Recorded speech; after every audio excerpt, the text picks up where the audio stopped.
Welcome back. I lost you all a minute ago, and I'm learning how to use all this YouTube live thing. So bear with me as I'm learning, as you're learning, and we're kind of just growing together here. So, we're talking about budgeting, and is it important to budget even though you're doing velocity banking? Because you're literally dumping all of your money into whether it be your credit card or your line of credit. So it's very important that we watch our expenses as we do this, because if you're running a budget, and everybody hates that word, I used to hate that word too, but we've got it's different when you're using velocity banking. It's a whole lot easier, and I wanted to go over that because I keep getting questions about what is cash flow, and do we really need to budget while we're eliminating our debt through velocity banking.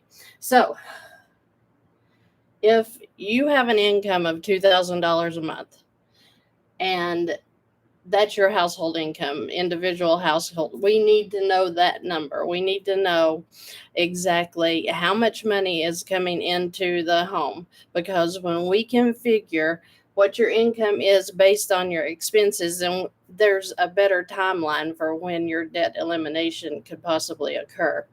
So your income is important, whether that be, you're on a W 2, or are you self employed? Do you collect from rental properties, Social Security? It doesn't matter. I just need to know your income in full. Then we're going to look at all of your expenses. So your rent or mortgage would be your main expense. That's usually the most expensive thing that we have.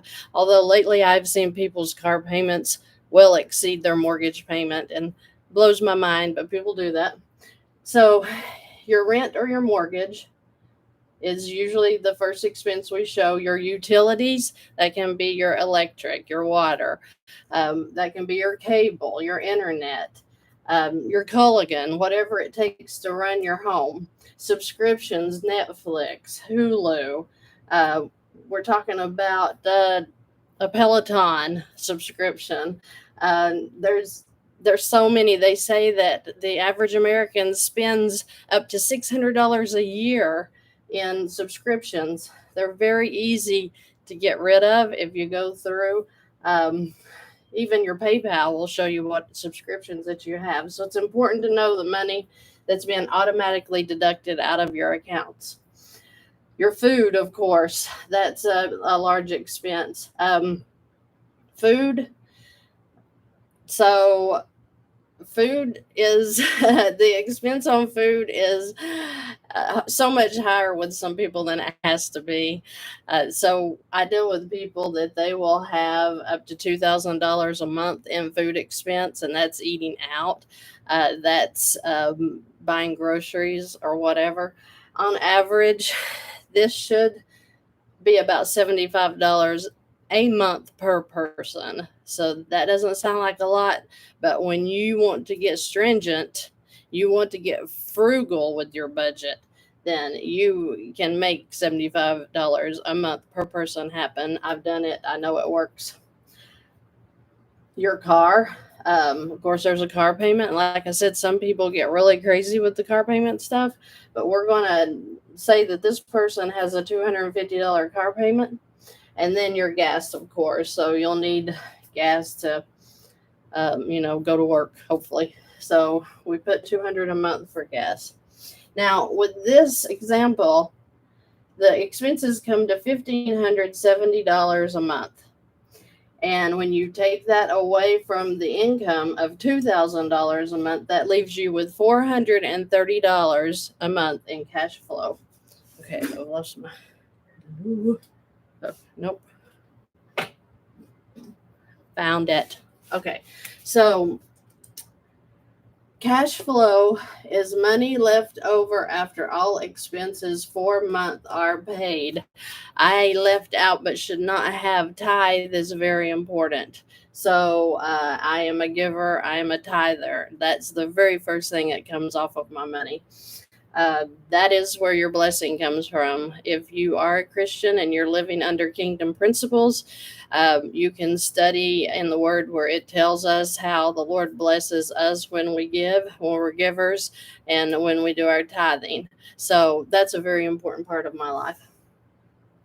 So when we have all of these expenses, your $430 cash flow is everything that you have left over after every dime goes out of your house.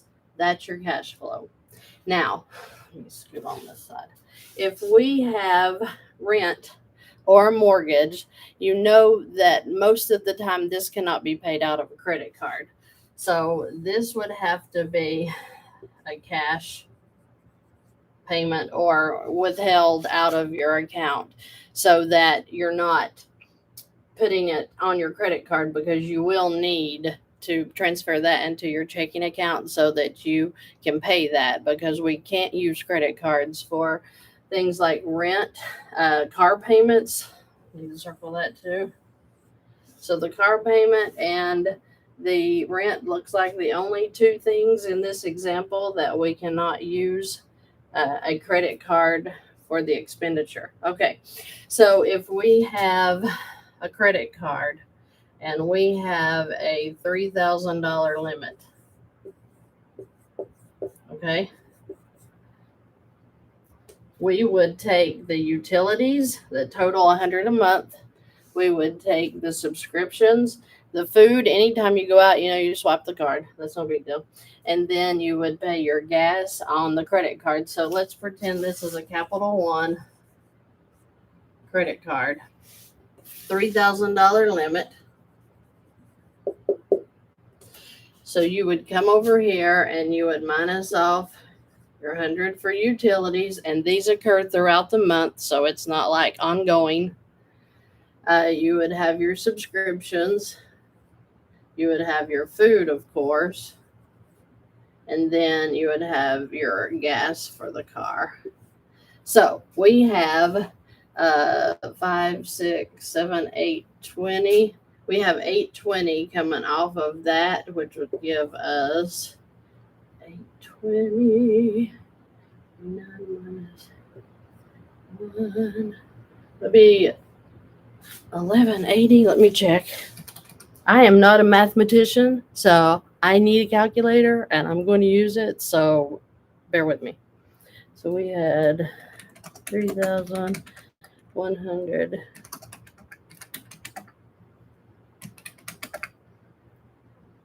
Yeah, 2180. I don't know why I put a 1 there. Okay, I did say it right the first time. Sorry. So we have 2180. I think I said it right. I'll watch the replay. I will correct that. Okay, so we have 2180 left that we would be putting. So this is 820. And this goes on the credit card every month. Now that leaves us 2180. And that's beautiful, because if you started with a $3,000 balance, just let me go up here. Let's act like that. I get this off. Okay, let's act like that you have you have a $3,000 credit limit. You have $2,000 already on it. So that leaves you $1,000, right? Okay, so if you already, I'm going to erase this again because I was just showing you, this is your balance. So you have $2,000. You're going to bring, now you're going to need $750 out for your rent and your car, because you can't do that with a credit card. So you would take the $750, walk back over here. So $1,250 a month would go onto this credit card. And you wouldn't believe how people panic when I say, just take your income and put it on your credit card. But that's my money. That's my money. That's what I use. I know that. That's why we put it on the credit card. If you look at the credit card as your savings account instead of your savings account, you will see that you really get so much more percentage back by not paying whatever. This could be 19 to 26%. Okay. And we don't want that. So if we take the 2000, I'm just going to have to stand on the side. Okay.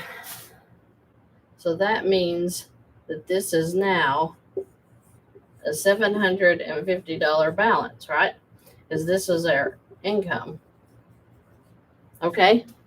So you would then come take your 820 that is in your expenses, your gas, your food, your subscription, your utilities, which will come out throughout a little bit throughout the month. It doesn't all come out at once. You know, your utilities, the water may be due on the 20th. The utility or the electric bill may be due on the 1st.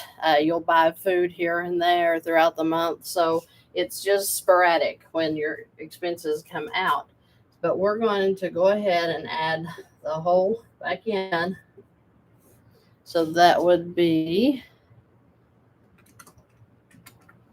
1570 is now your balance, right? So when you start with a $2,000 balance, your low is 750, right?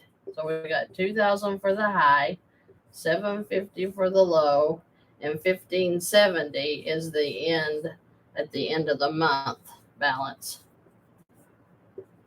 Okay, this is 1 month income, expenses.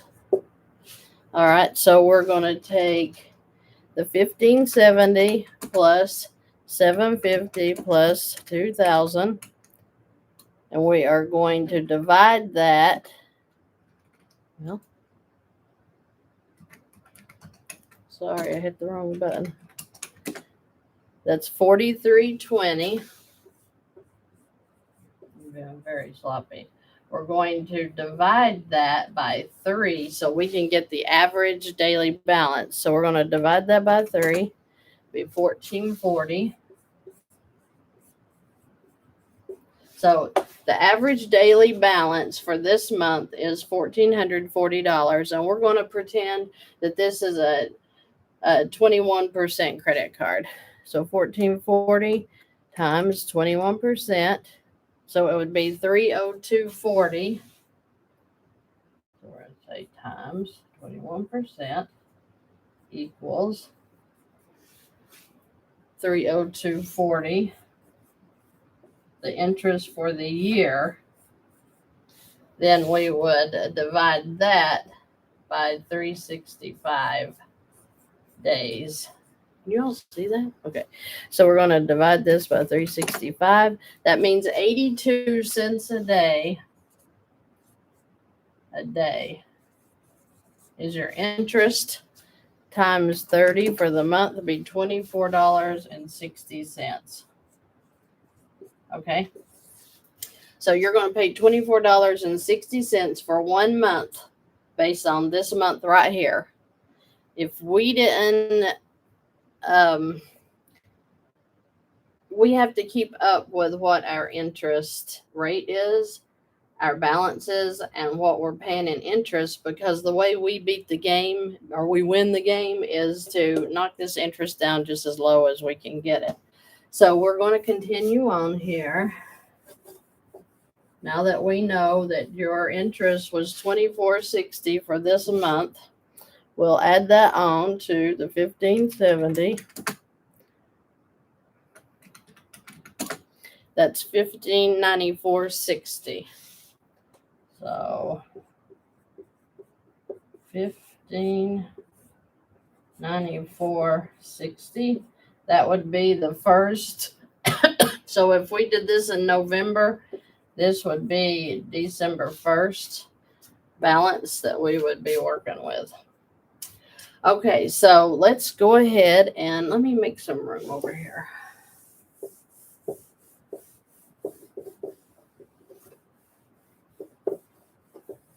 So yes, budgeting is important. It all depends on how fast you want to get rid of your debt.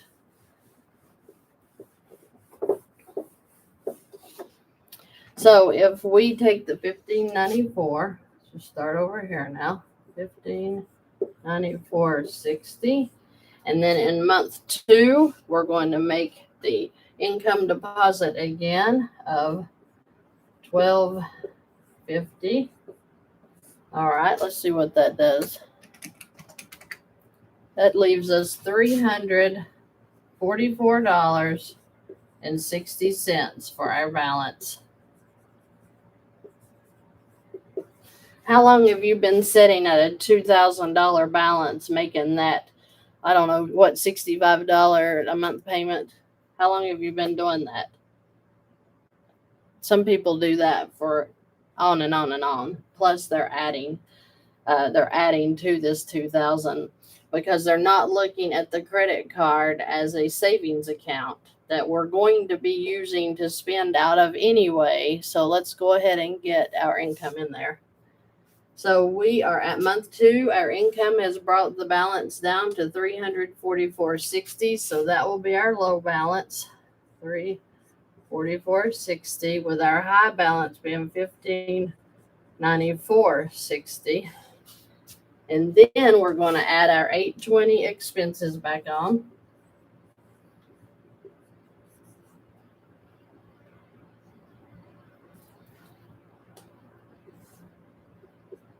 So $820 would be $1,164.60.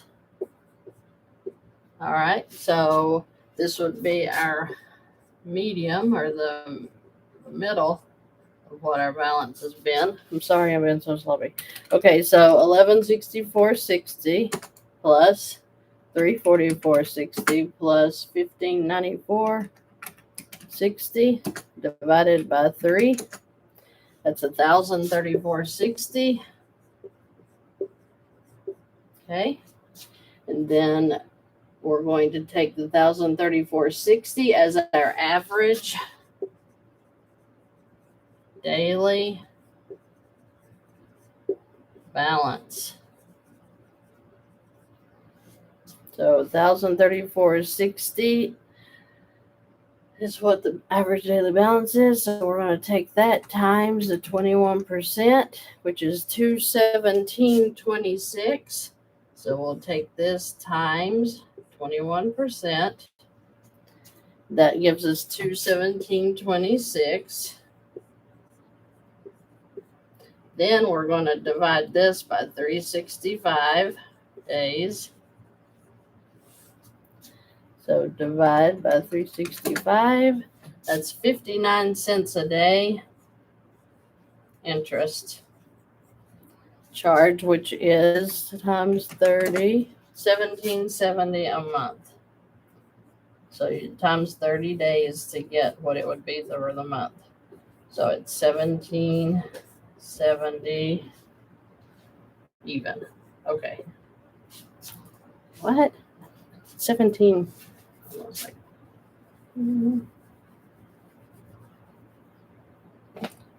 So if you're paying $17.70 a month, you would add that back to your balance over here.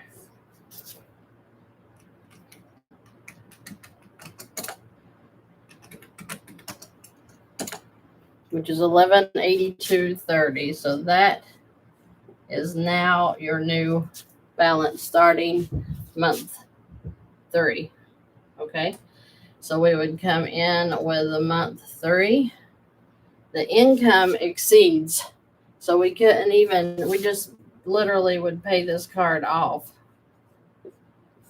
Because you're going to come right back in then, and you're just going to be doing nothing but paying expenses only.